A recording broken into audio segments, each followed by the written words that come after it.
Bonjour chers étudiants, je suis actuellement au lycée Notre-Dame du Grand-Champ, vous l'aurez sans doute reconnu, et derrière moi les épreuves BCE sont sur le point d'avoir lieu. Ces épreuves me font penser bien sûr qu'il ne vous en reste plus qu'une, l'épreuve d'allemand, la plus importante, le meilleur pour la fin. Donc je ne pouvais pas ne pas avoir de pensée pour vous. Donc j'espère, cher ECG, cher BL, que vous trouverez cette vidéo à temps pour vous préparer correctement et être dans les meilleures conditions pour affronter cette épreuve que vous vivrez demain. Moi-même, je serai sur place demain et j'espère avoir les informations le plus vite possible sur votre sujet en étant sur place. En attendant, je voulais donc vous adresser des ultimes conseils et des recommandations pour l'épreuve que vous allez vivre demain, qui va conclure 2 belles années de préparation que nous avons vécues ensemble, dont le point culminant a été notre voyage à Berlin, n'est-ce pas ? En espérant que ce ne sera pas la dernière fois que vous travaillerez en allemand, puisqu'après il y aura les euros bien sûr, mais après il y a une vie après le concours évidemment. Donc je voulais revenir sur certains points, en 4 points d'ailleurs. Donc j'essaierai de faire un chapitrage. D'abord, le premier point, c'est la préparation que vous pouvez effectuer ce soir. D'abord, vous devez savoir que il est important de remédier à ses propres fautes. Si vous avez fait une fiche erreur, c'est le moment de la ressortir et de la relire. Vous pouvez toujours aussi la lire demain en allant sur votre lieu de concours. Si vous n'avez pas fait de fiche erreur, relisez les copies, relisez mes commentaires et relisez les appréciations dans la marge pour voir un petit peu le genre d'erreur que vous êtes capable de faire. C'est en voyant le genre d'erreur que vous êtes capable de faire que vous allez être le mieux à même de pouvoir avoir une remédiation pertinente sur votre niveau. Ensuite, je vous conseille de regarder évidemment toutes les vidéos que j'ai faites, qui sont pour moi l'aboutissement, l'alpha et l'oméga de tout ce que vous devez savoir sur ce concours. En effet, les vidéos vraiment reprennent point par point tous les points de langue qui agacent le jury lorsqu'ils ne sont pas maîtrisés. Donc vous devez vraiment être dans la mesure de tout maîtriser. Et vraiment, ce serait pour moi vexant que vous fassiez des erreurs sur ces vidéos alors que je vous ai toujours dit de faire attention, etc. Donc s'il vous plaît, faites en sorte d'être bien préparé à cela et en regardant toutes les vidéos. Ensuite, c'est aussi le moment de regarder, de voir si vous maîtrisez vos phrases toutes faites là. Donc c'est aussi le moment de faire ça. Relisez aussi le rapport du jury, l'air de rien, je n'ai pas trop insisté dessus, mais il est important de voir que le jury, enfin à chaque fois c'est une question de respect, hein, que le jury n'ait pas fait un rapport de 21 pages pour rien, qu'ils se sentent respectés, donc s'il vous plaît, faites le rapport de jury, lisez le rapport de jury et vérifiez bien, mais ils mettent aussi toutes les erreurs typiques qu'ils ont vues dans le concours de l'année dernière. Il n'est pas concevable que vous ne puissiez pas, que vous ne les maîtrisiez pas, ces erreurs-là. Donc s'il vous plaît, relisez le rapport de jury et ce sera déjà très bien. Ensuite, et enfin, la dernière chose, c'est qu'il faut se détendre. Soyez bien zen, reposez-vous. C'est la dernière épreuve, ça ne veut pas dire qu'il faut relâcher, hein, on n'est pas en vacances comme je le dis toujours. Donc allez vraiment de l'avant, mais en attendant, reposez, ne vous couchez pas à 3 heures pour réviser, évidemment. Ensuite, donc l'épreuve elle-même. D'abord la synthèse. Moi je vous conseille vraiment, j'aurais pu le dire davantage pendant notre cours, mais il faut que vous procédiez peut-être par mots-clés. Je vous rappelle, nous on a dans notre grille de correction les mots-clés, on sait ce qu'on recherche et donc il faut que vous montriez au jury que vous avez compris l'essentiel, quitte à ce que ce soit les mêmes mots-clés que ceux qui sont présents dans le texte. Ça, c'est pas un problème. Mais en attendant, il est important que vous ayez que vous alliez à l'essentiel et que vous facilitiez la tâche du jury. Donc, s'il vous plaît, mettez les mots-clés voilà, sans faire de plagiat. Attention, ça c'est la pire chose que vous pourriez faire, le plagiat. C'est lourdement sanctionné. Donc moi je vous conseille vraiment, dans la mesure du possible, de ne jamais recopier plus de 3 mots d'affilée. On sait le niveau des élèves et parfois si on vous dit das ist einfach so et que vous recopiez weil das einfach so ist, on sait que vous ne maîtrisez pas le einfach ici, c'est de l'idiomatique ça. Donc s'il vous plaît, faites en sorte de ne pas recopier bêtement les choses que vous voyez. C'est lourdement sanctionné, je vous assure, c'est la chose la plus sanctionnée dans la synthèse. Donc vraiment, ne le faites sous aucun prétexte. Ne copiez que des choses dont vous avez la maîtrise et la compréhension. C'est très important ce point. Ensuite, vous ne devez pas hésiter à passer à autre chose si jamais vous ne comprenez pas ce que les textes disent. Il y a suffisamment d'informations sur 1100 mots pour avoir à aller vraiment pour pouvoir en donner suffisamment. Ça ne vaut pas assez le coup de passer 15 minutes de plus sur un paragraphe vu toutes les informations qu'il y a à maîtriser. Donc s'il vous plaît, faites attention à ne pas perdre de temps et aller le plus vite possible dans la lecture et dans la compréhension. Je vous rappelle que le plan de votre synthèse n'est pas si nécessaire que ça. Enfin, c'est pas la chose la plus importante de l'épreuve. Donc vraiment, moi je vous conseille de vous lancer complètement sans brouillon, de ne pas avoir peur d'aller le plus vite possible. Une fois que vous avez compris, voilà, on vous comprendra quoi qu'il arrive, donc s'il vous plaît, ne perdez pas de temps avec ça, ça ne sert à rien. Je vous rappelle aussi qu'on attend à peu près 5 à 7 informations, à peu près 5 à 8 disons, donc vous ne devez pas perdre trop de temps non plus à en chercher un millier. Si vous n'êtes pas sûr de vous, évidemment, mettez beaucoup d'informations, hein, ce sera vaut mieux trop que pas assez, évidemment, dans ce cadre-là. Donc là-dessus, il n'y a aucun problème, mais il est important d'être sûr d'avoir bien tout compris, d'avoir tout mis et d'avoir mis tout ce que vous avez compris sans dépasser le nombre de mots, bien entendu. Je vous rappelle enfin que Document 1 ou Document 2, que vous écrivez avec un K déjà, entre parenthèses, ça ne compte qu'un mot dans votre façon de compter, donc ça c'est à savoir.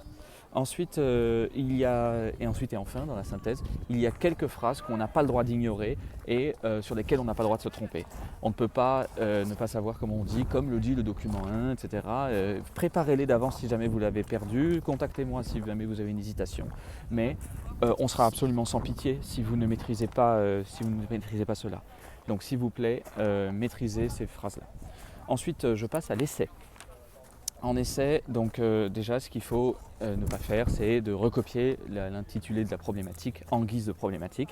Le jury n'arrête pas de dire qu'il faut aller à l'essentiel et que vous ne devez voler de mots à rien du tout dans le sujet. Donc évidemment non plus, ne volez pas des phrases toutes faites des documents non plus, ça va se voir.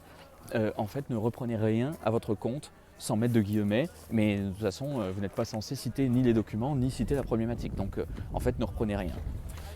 Ensuite, vous devez je vous rappelle qu'il y a un bonus pour les problématiques, donc s'il vous plaît, faites en sorte, pour les bonnes problématiques, essayez de bien problématiser, et si jamais vous ne savez pas quoi faire, si jamais vous n'avez pas le temps, problématisez, mettez juste es geht darum, il en va de faire ceci ou cela, et ça ira, juste les enjeux, ça suffit. Ne perdez pas de temps à faire une problématique qui en plus peut-être ne voudra rien dire. Ne le faites que si vraiment vous avez une révélation, et ne dépassez pas plus de 2 minutes là-dessus, hein, ça ne vaut pas le coup. Ensuite, vous devez... alors, il y a la question des exemples concrets. Les exemples concrets, évidemment, ils doivent être renseignés, très précis, etc. Tout ce qui est statistique, je ne suis pas sûr que nous le vérifierons toujours, mais il est important de dire quelque chose d'à peu près cohérent. Je vous rappelle qu'un exemple, ça peut aussi... En fait, c'est tout acte culturel en réalité. Donc, en guise d'exemple, vous pouvez donner quelque chose de... Comment on appelle ça, juste une contextualisation. Une contextualisation suffirait. Vous donnez quelque chose que vous avez... on est sur l'écologie, je vous rappelle, le Green Deal, il faut faire ceci ou cela, dit depuis 2019. Et ça suffirait en quelque sorte. Donc il n'y a pas besoin d'aller chercher midi à 14h pour les exemples. Une simple contextualisation peut suffire. Donc pensez à replacer dans le contexte tout simplement, et ça vous aidera. Ensuite, l'avis personnel, donc il doit être omniprésent. Moi je vous conseille de le mettre dès l'introduction. Et n'oubliez pas, vous devez juger les choses en termes de bien et de mal. vous devez dire que si c'est important ou pas important, et vous devez, comment on appelle ça, vous devez dire que si, vous devez donner une justification. Ne donnez, s'il vous plaît, ne tombez pas dans les jugements d'extrême droite, ce n'est pas apprécié par le jury. Ça va être difficile d'avoir un plan cohérent et quelque chose qui se tient. On va pouvoir toujours vous trouver quelque chose à redire, donc à mon avis ce n'est pas le bon calcul que de jouer la provocation. On sait qu'on vous dit que toutes les opinions se valent, voilà. Et même tout ce qui est conservatisme, etc., je ne vous conseille pas de jouer à ça. À mon avis, vous aurez beaucoup plus de chances de réussir en allant vraiment dans la modération, voire dans l'engagement pour l'écologie, pour les pauvres, pour tout ce qui est social, ça ira bien mieux. Ensuite, je vous conseille d'avoir un raisonnement clair, éviter les choses alambiquées, les choses qui seraient difficiles à comprendre, où on aurait un petit peu de mal à vous comprendre. Ce qui se conçoit clairement s'énonce clairement, donc essayez des mouvements simples. On n'est pas dans des dissertations de AGG ou de ESH, on est dans quelque chose de bien plus simple. Donc s'il vous plaît, pas la peine d'être très pertinent ou d'aller dans quelque chose de vraiment complexe. Je vous rappelle les types de plans qui peuvent être appréciés, les plans court terme, long terme, théorique, pratique. Dans la théorie, il faudrait faire ça, mais dans la pratique, vu les événements qu'on vit, il faudrait faire ça. Vous pouvez faire aussi à l'échelle nationale, il faudrait faire ça, mais à l'échelle internationale, il faudrait faire ça. Voilà, ça fait qu'il y a un certain nombre de plans que vous pouvez mettre en place, et il y en a bien d'autres. Une idée, mais une difficulté, et donc une autre idée. Voilà, ça c'est le plus simple. Ensuite, je vous conseille donc si vous avez des bonnes idées, mettez-les sur le vote brouillon et ajoutez-les à la conclusion. Et ça, ce sera toujours apprécié que comment on appelle ça, que vous mettiez en place une ouverture, quelque chose qui est connexe, qui est en rapport avec, mais qui ne rentrait pas dans votre plan. Donc il ne faut pas placer absolument des idées coûte que coûte dans votre plan. Ensuite, qu'est-ce que j'aurais à vous dire ? Donc je vous rappelle, vous devez faire allusion au document 3, 4, 5. Une allusion, c'est quelque chose de direct, comme le dit le document 3. Le document 4 me fait penser à cela, je ne suis pas d'accord ou je suis d'accord avec le document 5. Et ça, c'est très bien. Vous ne devez pas mettre le document 1, 2, 3, 4, 5 entre parenthèses. Doc 1, doc 2, doc 3, ce n'est pas une allusion, ça. C'est une allusion directe. Donc ça, c'est ce que je vous demande de faire. Ensuite, donc vous pouvez facultativement faire allusion aux documents 1 et 2, mais ce n'est pas obligatoire, mais on ne vous punira pas si vous le faites. Que dire encore ? Je vous rappelle donc la structure d'un essai. Vous donnez une contextualisation, ça vous fait apparaître une problématique et des enjeux d'un sujet. Comment on appelle ça, vous donnez votre avis personnel, puis ensuite première partie. La première partie, c'est comment on appelle ça, c'est votre première idée, votre premier mouvement, où à chaque fois vous donnez l'idée, un exemple, ce que cet exemple signifie pour le sujet et quel avis personnel ça vous fait exprimer. Donc ça veut dire que l'avis personnel intervient dans toutes les parties. Et la vie personnelle, c'est pas commenter simplement le réel. La vie personnelle, c'est vraiment dire un point de vue, donner un point de vue sur une question. Je vous rappelle que le jury est friand d'avis personnels plutôt tranchés, plutôt engagés, plutôt originaux, mais ça ne veut pas dire qu'il faut que vous fassiez absolument n'importe quoi, évidemment. Comme il y a un raisonnement à avoir, je vous conseille bien entendu il y a une chèvre là-bas, c'est bizarre. Je vous conseille donc de faire apparaître la transition de façon, comment on appelle ça, vraiment explicite pour que ça puisse être bien clair et qu'on puisse voir votre raisonnement, qu'on puisse bien le suivre. Évitez les structures trop apprises par cœur, évitez de montrer que vous avez en fait prévu des essais à l'avance et que vous les plaquez quoi qu'il arrive. on sait que c'est le grand danger de ce concours, c'est que vous ayez des choses apprises par cœur, et ce n'est pas ça qu'on cherche. On cherche vraiment de la spontanéité, etc. Donc si vous voulez le faire quand même, eh bien faites-le discrètement. Si vous voulez le faire, si vous pouvez vraiment adapter, en fait, dans la mesure du possible, c'est ça qui serait bien, c'est ça qui serait mieux. Ensuite, que dire, voilà, c'est tout pour l'essai. Pour le thème, je vais être beaucoup plus bref. Vous devez faire quelque chose à mon avis, le thème va être plus facile que tout ce que nous avons fait depuis le début de l'année. Globalement, le thème, c'est aussi pour voir si vous maîtrisez la rigueur, etc. Donc, et vraiment, tentez-le. C'est globalement dans les 9 dixièmes des candidats font le thème, donc ce serait vraiment dommage de ne pas le faire. Il y a plein de points bonus sur des mots. Je suis sûr que vous allez en avoir parce que certains mots sont du vocabulaire de la civilisation, etc. Et donc ce n'est pas nécessairement quelque chose de difficile à maîtriser. Et au pire, ne faites que quelques segments. Ça sera toujours apprécié que vous fassiez quelques segments. Et n'hésitez pas à faire des contournements, à abaisser le niveau, mais sans faire d'omission. N'oubliez pas ces petits adverbes, ces petits mots, les conjonctions, etc. Ça compte, ça peut compter lourd de ne pas mettre, etc. Si vous n'êtes pas sûr de quelque chose, ne faites pas un barbarisme, bien entendu. Et pour cela, en fait, tout ce qu'on veut, c'est voir si vous maîtrisez les fameuses matrices qu'on voyait surtout en première année. Sait-on jamais, si vous avez le temps, réviser les matrices. Cela pourra toujours vous aider. Ensuite, je passe à ma troisième partie, la partie des conseils généraux. D'abord, la gestion du temps. Je vous conseille de passer entre 30 et 40 minutes pour la lecture des documents. Et en fonction du temps que vous aurez passé, vous passerez entre 50 et 1 heure pour faire la synthèse. De telle sorte que vous ayez fait 1h30 pour la lecture et la synthèse. Ensuite, entre 1h15 et 1h30 pour l'essai. Il y a des essais qui vont être vraiment très classiques, etc. Il n'y a pas à chercher midi à 14h, on se lance, on sait quoi faire, etc. Ensuite, le thème, je vous conseille de passer entre 30 et 45 minutes pour le thème. Vu qu'il ne vous compte que 4 points, ça ne vaut pas le coup de faire plus que ça, selon moi. Donc vraiment, le thème, ça doit être la partie un peu bâclée, pour vous laisser entre 15 et 30 minutes de relecture. La relecture, c'est vraiment quelque chose d'important, c'est vraiment quelque chose que vous devez avoir à cœur. C'est là où vous pouvez gagner le plus de points. Vous savez très bien que vous n'avez pas le niveau de vous permettre de vous dire je peux ne pas faire d'erreur d'inattention.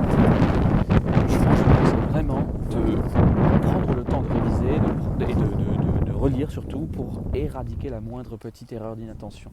Il n'y a absolument personne dans ceux qui vont regarder cette vidéo qui est à l'abri. Vraiment, je le dis en pensant à chacun d'entre vous. Tous, vous êtes susceptibles de faire des erreurs. Pour le nombre de mots. Ensuite, pour le nombre de mots, je vous conseille d'être évidemment le plus précis, le plus juste. On n'ira pas vérifier vraiment, sauf si on voit qu'il y a un grand décalage entre le réel et la réalité.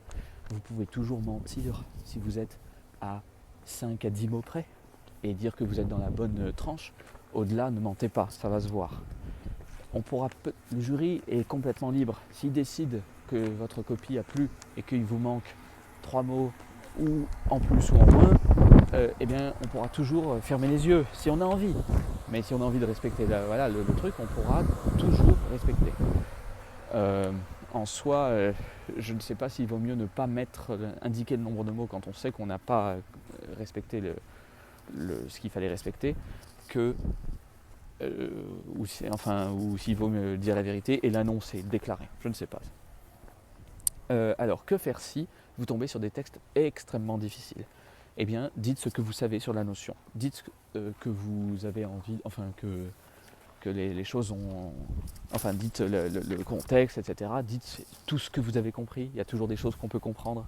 Vu le niveau que vous avez, chacun, même les plus nuls parmi vous, vous pouvez vraiment tirer profit de la situation et dire que tel personnage pense que telle mesure dont on parle c'est bien, telle action c'est bien ou pas bien, etc. Si vous tombez sur une consigne difficile à comprendre, eh bien demandez-vous de quoi parlent les textes et qu'est-ce que je pense. Et moi, je parle d'une consigne d'essai. Eh bien, vous devez dire et moi, qu'est-ce que je dirais sur les textes. Si vous n'avez pas compris les textes et la consigne, ça peut arriver, eh bien dites-vous, prenez le sujet de thème et dites-vous avec le thème, qu'est-ce que moi je dirais sur ce sujet.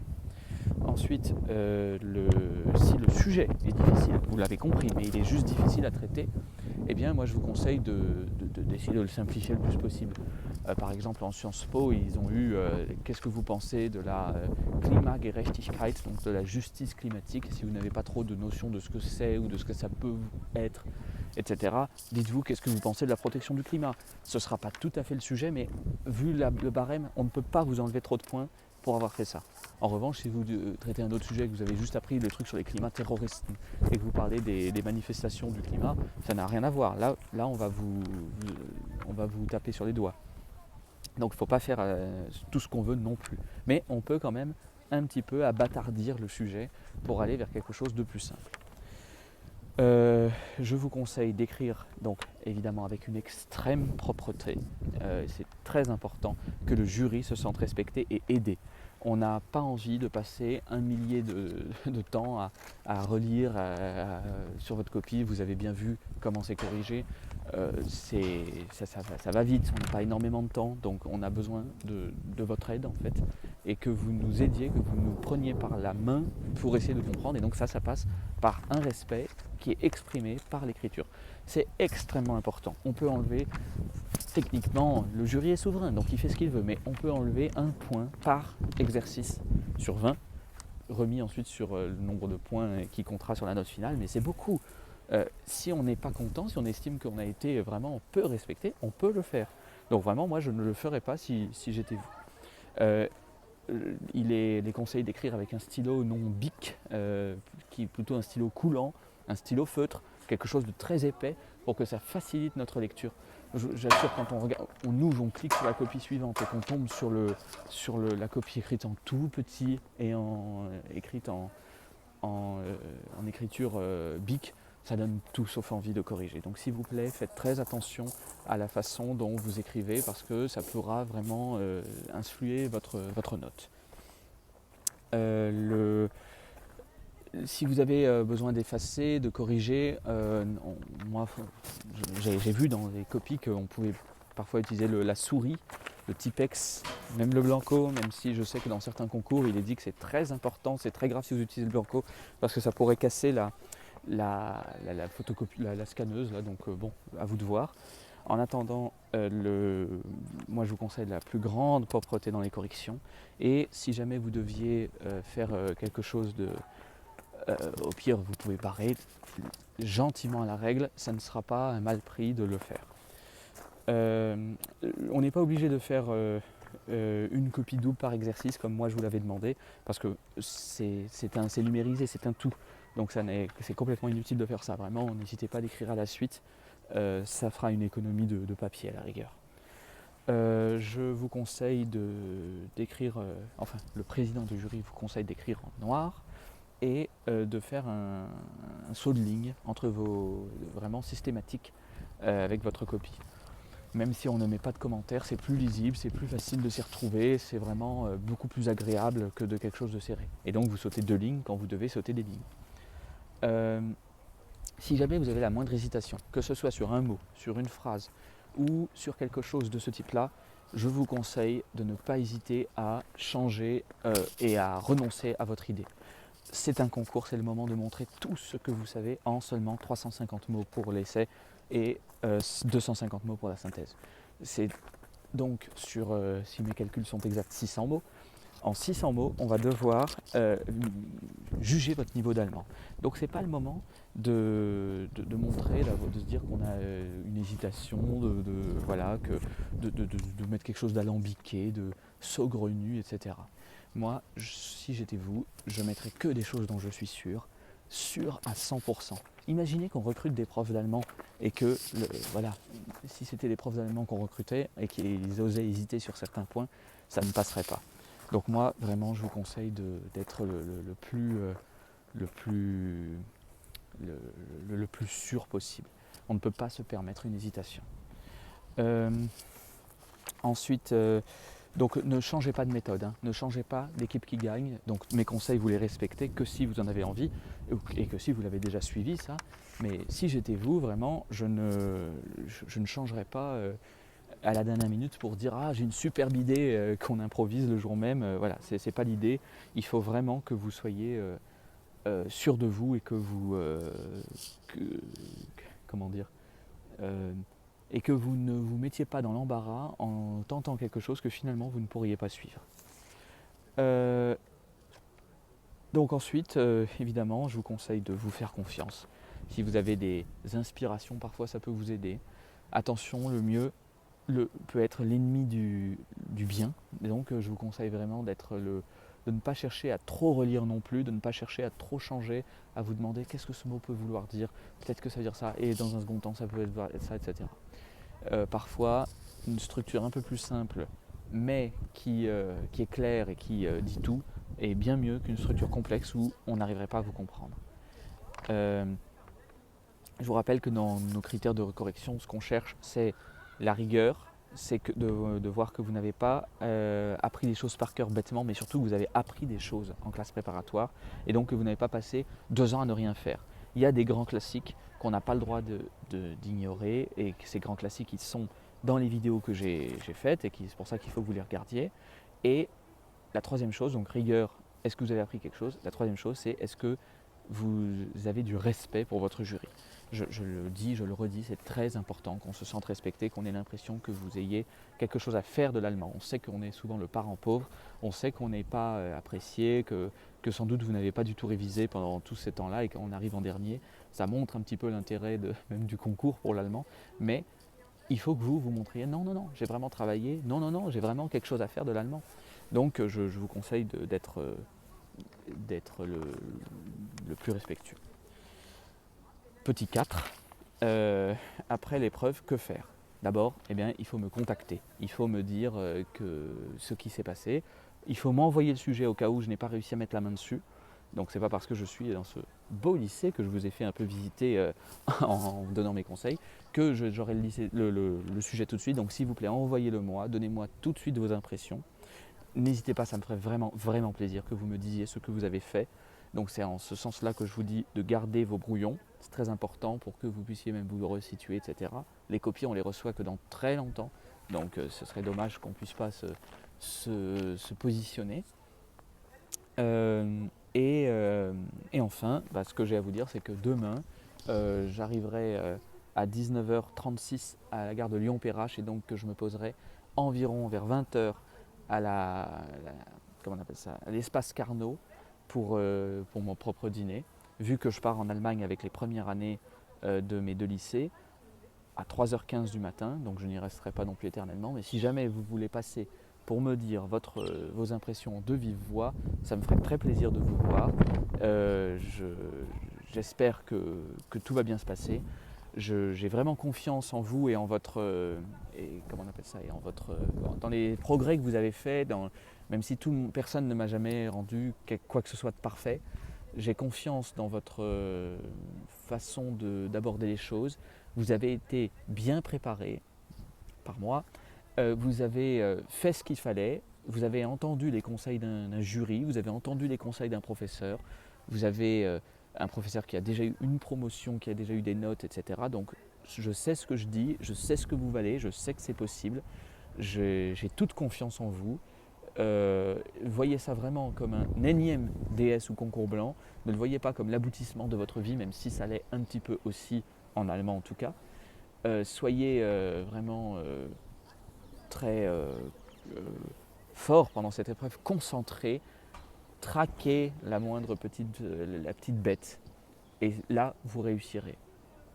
Je vous demande aussi, bien entendu, et ce sera mon mot de la fin, de prendre plaisir à faire cette épreuve. Je vous ai toujours dit que l'allemand, je le faisais avec passion et donc j'espère que vous le ferez avec autant de passion que j'ai essayé de vous véhiculer lors de l'enseignement de ces 2 années. Vous êtes les BL comme les ECG, 2 classes que j'ai beaucoup appréciées, avec lesquelles j'ai aimé passer du temps, avec lesquelles j'ai découvert de belles qualités humaines, avec lesquelles je sais que ce n'est pas rien non plus, ces 2 années qui se terminent. J'espère que vous me ferez honneur en réussissant, en prenant du plaisir, en écoutant mes conseils surtout, et en étant de vrais bons germanistes qui rendent hommage à leurs professeurs.